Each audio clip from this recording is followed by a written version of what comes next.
Bonjour à tous, je suis Dominique Marié, je travaille chez Renault au département maintenance et je m'occupe de la performance des moyens de production comme les centres d'usinage et les presses d'emboutissage. Je vais aujourd'hui vous présenter le monitoring temps réel sur les presses d'emboutissage et aussi les chaînes de mesure parce que c'est très important, c'est aussi important que le monitoring de la solution elle-même. Parce que sinon, si les chaînes de mesure ne sont pas performantes, alors on n'a pas de maintenance conditionnelle. Donc voilà, ma présentation elle est en 4 parties. Donc je vais vous présenter la solution ACOM avec laquelle on fait de la maintenance conditionnelle, les chaînes de mesure avec l'état de santé en temps réel de ces chaînes de mesure. Après, je vais parler un peu de l'expertise au PCUA avec la société Sterfive et le co-développement que l'on a en cours avec ACOM sur le serveur au PCUA. Donc du coup, la maintenance conditionnelle, solution ACOM. Donc ACOM, vous pourrez les retrouver sur le stand de F65. Ils pourront répondre à toutes vos questions sur leur solution. Donc c'est une solution d'analyse vibratoire de maintenance conditionnelle. Donc en fait, on paramètre des seuils et lorsqu'on dépasse ces seuils, on déclenche des alertes. Ça nous permet d'anticiper les pannes, de faire de la maintenance juste à temps et de supprimer la maintenance systématique et donc du coup aussi d'optimiser les stocks de pièces de rechange. Donc chez Renault, on a 2 équipements. On a le Falcon avec un capteur mobile. Donc on les positionne au bon endroit sur ce qu'on veut monitorer et les données sont collectées dans le Falcon via du Wi-Fi ad hoc. La deuxième solution, c'est le boîtier online. Donc on collecte les données vibratoires et on fait déjà un premier traitement. Donc ça s'est relié sur le réseau de production. Ensuite, les données sont renvoyées dans la base et on peut faire des analyses vibratoires. Aussi, on collecte d'autres informations comme les courants moteurs, des paramètres process et on fait des corrélations. On a commencé avec cette solution en 2016 avec 2 POC, un Valladolid et voilà par exemple un rapport d'état de santé de la presse. Donc ça c'est réalisé par un expert vibratoire. Donc on a pu voir que les roulements du moteur étaient normalement usés, que la poulie était mal équilibrée, un désalignement de l'ensemble, du jeu dans la transmission, des chocs réguliers. Donc tout ça, on peut le voir avec la solution d'analyse vibratoire. Donc en fait, une presse est un système très complexe. On peut monitorer jusqu'à 59 points différents. Et on fait tout le suivi de la cinématique, la motorisation et la partie presse, ainsi que les coussins avec la solution d'analyse vibratoire. Pour le reste, la partie hydraulique, les températures ou autres informations, on peut utiliser des cartes d'acquisition ou sinon on a des PC DigiSpy qui peuvent se connecter sur les automates. Donc des PC DigiSpy de la solution DigiSoft. Donc ils sont pas très loin du stand ACOM aussi. Alors à ce jour, on a 113 presses d'instrumentés. Ça représente 92 boîtiers MVX. Donc le boîtier MVX, c'est celui qui est raccordé au PLC à tous les capteurs. Et ça représente plus de 2000 capteurs. Donc à aujourd'hui, on est content, on est satisfait de la solution puisqu'on a atteint nos objectifs, on a fait des gains de plus de 10 millions d'euros. Alors les différentes configurations possibles selon le type de presse. Donc on peut avoir un boîtier ACOM avec ses capteurs pour une seule presse. Quand la presse est plus petite et qu'il y a besoin de moins de capteurs, on peut mettre 2 presses pour un même boîtier. Et quand les presses sont vraiment importantes ou on a besoin de beaucoup de capteurs, on peut avoir 3 boîtiers pour une seule presse. On a aussi, dans certains cas, des coffrets qui intègrent à la fois le boîtier MVX et le PC DigiSpy. Alors, ça, c'est l'architecture que j'ai mise en place en 2017. Donc, c'est une architecture centralisée. Toutes les données de chacun des boîtiers de toutes les usines, donc sur les 14 usines réparties dans le monde entier, on remonte toutes les informations sur un serveur en centrale. Donc ça se passe de la manière suivante. On a le boîtier ACOM, là on voit en haut à gauche, qui est relié à des capteurs, des accéléromètres, à des top tours, peut se connecter au PLC et à un PC DigiSpy. Donc on réplique on décline cette combinaison sur toutes les usines. Et ensuite, toutes les données sont envoyées sur le serveur en centrale où on a installé toute la suite progicielle d'ACOM. Donc on retrouve le Falcon avec la solution Nest pour pouvoir décharger les informations. On a le Nest Analyst, donc ça c'est pour les experts vibratoires, analyse vibratoire. Et pour contrer les problèmes de performance, on a utilisé la solution TS+. Ça simule en fait une connexion à distance directement sur le serveur. Et pour suivre en temps réel les différentes alarmes, on a le dashboard développé par ACOM. Et puis après, un dashboard que j'ai développé pour avoir l'état de santé des boîtiers. Comme je disais, si la chaîne de mesure elle est pas correcte, on ne peut pas faire de maintenance conditionnelle. Donc là, je vais parler un peu des chaînes de mesure. Donc voilà, en temps réel, on voit sur chacun des sites combien nous avons de chaînes de mesure qui sont opérationnelles. Et donc du coup, on sait que la presse est bien monitorée. Donc là, sur Tanger, on voit qu'on en a 7 et puis qu'il y a un boîtier qui ne fonctionne pas. Donc pour plusieurs raisons, on verra plus tard.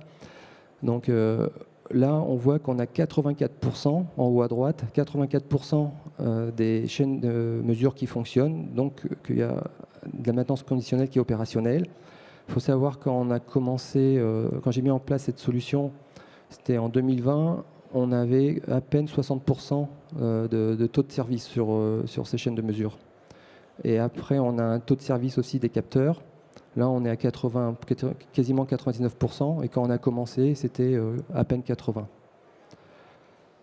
Donc là, le jeu de couleurs en fait reprend l'état de santé normalisé selon Namur. J'en parlerai un petit peu à la fin. Donc, pour avoir ce dashboard en temps réel, avec un script Node.js, je me connecte en mode bus sur tous les boîtiers et je renvoie cette information-là dans un dashboard développé en Angular. Donc, c'est moi qui construis l'état de santé à partir des informations qui sont disponibles via le mode bus dans le boîtier MVX. Donc là, je détaille un peu plus le dashboard. Donc on a en première colonne les sites, le nom de la presse, on a le statut avec un vieillissement, le numéro de série, son adresse IP, et on voit l'icône qui nous montre sa connexion. Donc quand c'est vert, il n'y a pas de problème. Quand c'est rouge, c'est que le boîtier n'est plus connecté, et donc ça alerte tout de suite les gens sur le terrain.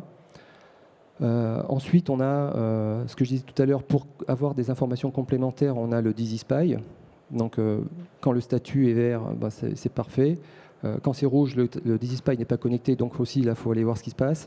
Et puis sinon, quand on a le statut blanc, l'icône blanc, ça veut dire qu'on utilise des cartes d'acquisition. Ensuite, on a des informations sur la presse et la motorisation. Ça, c'est indispensable parce que sinon, si ces informations ne sont pas disponibles, alors les données vibratoires n'ont pas de sens. Et puis après, à la fin du tableau, on a le statut sur les différents capteurs. Donc ceux qui sont OK, ceux qui sont en court-circuit, en circuit ouvert, en saturation et le total de capteurs par presse. Donc là, on voit sur la presse P40 de Pitech, on a 2 capteurs qui sont en circuit ouvert. Et donc j'indique directement les voies du boîtier sur lesquelles les capteurs sont connectés. Donc ça, c'est très intéressant puisque sinon, il faudrait se connecter sur chacun des boîtiers pour aller vérifier chacun des capteurs. Donc ça, c'est vraiment très précieux pour nos techniciens. Donc, comme je disais, ce dashboard, il est bâti sur des connexions Modbus et je calcule l'état de santé. Depuis 2016, on parle aussi d'OPCUA et on a demandé à ACOM de développer un serveur OPCUA sur le boîtier MVX afin de pouvoir remonter les données dans notre cloud. Donc c'est Google. On a signé un partenariat avec eux d'ailleurs. Et j'ai profité de cette occasion pour avoir, depuis le boîtier, son état de santé directement. Donc calculé par le boîtier en fonction de l'état de ses capteurs et des autres connexions. Donc je vais faire un petit mot sur Ster5 et l'expertise OPCUA. Donc on collabore avec cette société depuis 2018. Il a formé de nombreux collaborateurs chez Renault. Et donc ça, ce sont quelques slides qu'il m'a prêtés. Donc il a développé Node OPCUA, donc basé sur du Node.js. Donc il a développé un framework open source. Donc on peut facilement implémenter un serveur OPCUA et un client. Donc comme je disais, il fait des formations aussi et il est membre de la fondation. Donc sur GitHub, vous pouvez télécharger Node OPCUA. À ce jour, il y a plus de 500 000 downloads. Donc c'est vraiment très utilisé. Je ne vais pas passer trop de temps dessus. Là, il a travaillé avec nous sur le DFA, Data Flow Aggregator. Donc c'est un client OPC-UA. Alors c'est pas forcément un agrégateur, mais c'est plutôt un client qui va scanner tous les serveurs OPC-UA qu'on a dans les différentes usines et renvoyer l'information en MQTT directement sur notre cloud GCP. Aujourd'hui, on a 22 DFA qui ont été déployés et ça fait 800 millions de variables collectées par jour. Donc ça nous sert notamment à la traçabilité et d'autres informations et d'autres solutions. Alors le contact pour ça, c'est Thierry Dano. Ça, c'est un autre client de Stir5, c'est Valmet, bon, avec plus de 1000 variables actives. Là, c'est sa dernière réalisation qui est en cours, partenaire avec Siemens. Donc il intègre dans sa stack PubSub afin de pouvoir avoir des applications OPC-UA dans le cloud. Et maintenant, je vais vous parler du co-développement avec la société ACOM, du serveur OPC-UA sur le boîtier MVX. Alors, c'est un co-développement aussi avec Stir5 pour qu'on utilise OPC-UA avec l'état de l'art, utiliser les bons frameworks. Donc ce que je voulais, c'était que le modèle soit vraiment agnostique et qu'on puisse utiliser ce serveur OPC-UA pas seulement pour une presse, mais aussi pour un centre d'usinage ou encore un élévateur. Qu'on puisse aussi avoir quelques informations spécifiques, mais que ce ne soit pas trop compliqué à paramétrer. Donc dans le serveur ACOM Nest Analyst, on peut rentrer des informations et au moment où on démarre le serveur OPC-UA, les informations redescendent.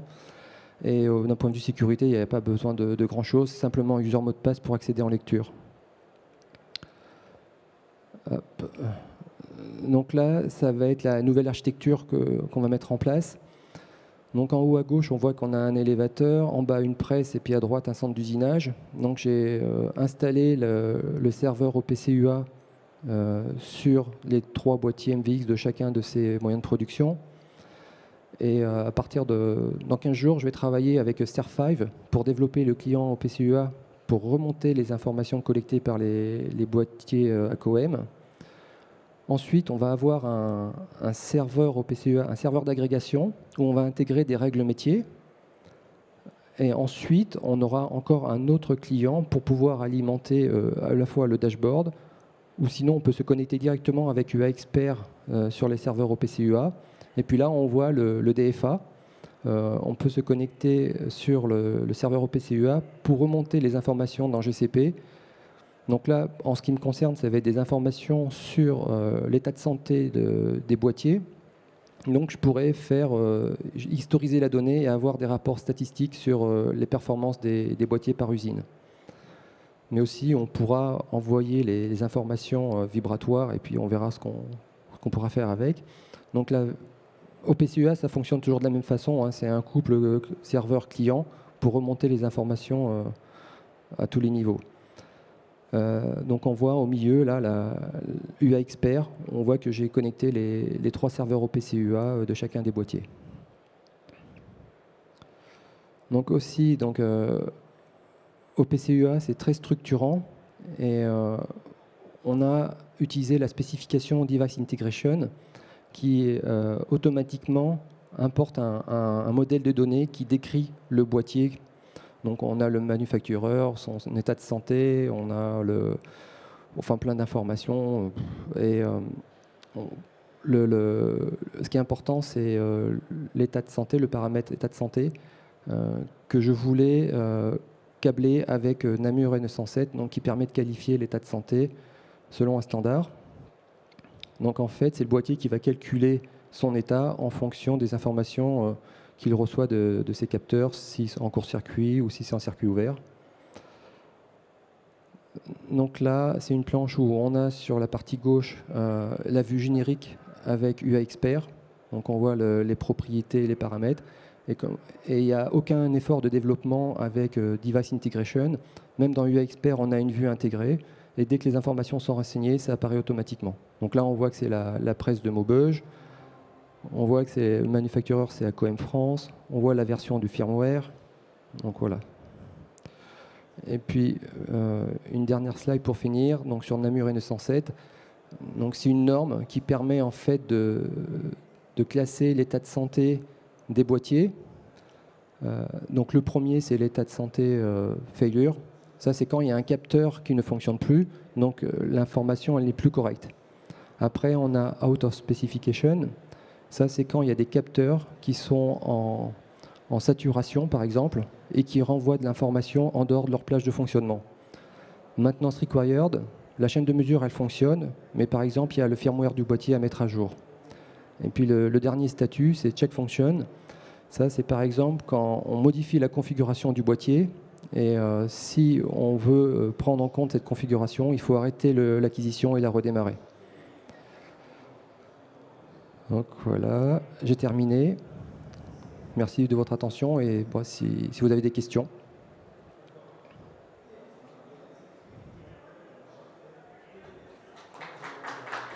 Bon.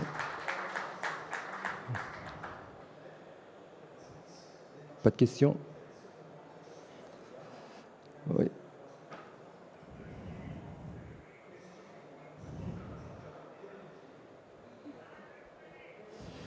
Oui, merci pour la présentation. Je voulais juste du coup une petite clarification pour être sûr d'avoir bien compris.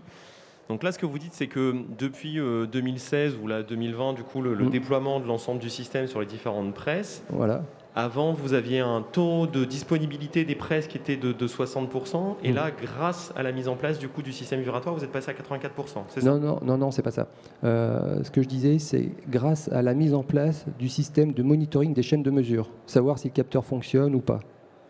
C'est ça qui a permis en fait d'augmenter les performances de la maintenance conditionnelle.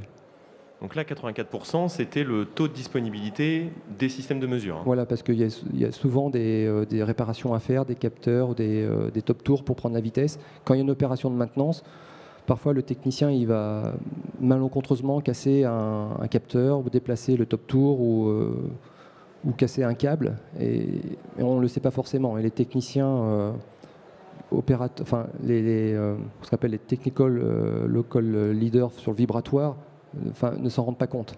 Donc avec ce tableau de bord, ils sont alertés qu'ils ont des problèmes sur les capteurs. Ouais, le tableau de bord est disponible autant pour vous que pour les personnes qui sont sur le terrain. Ah ouais, complètement, oui.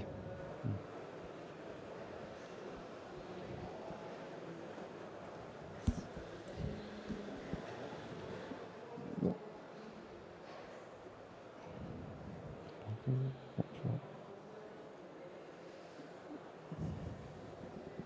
Pas de questions ? Ok.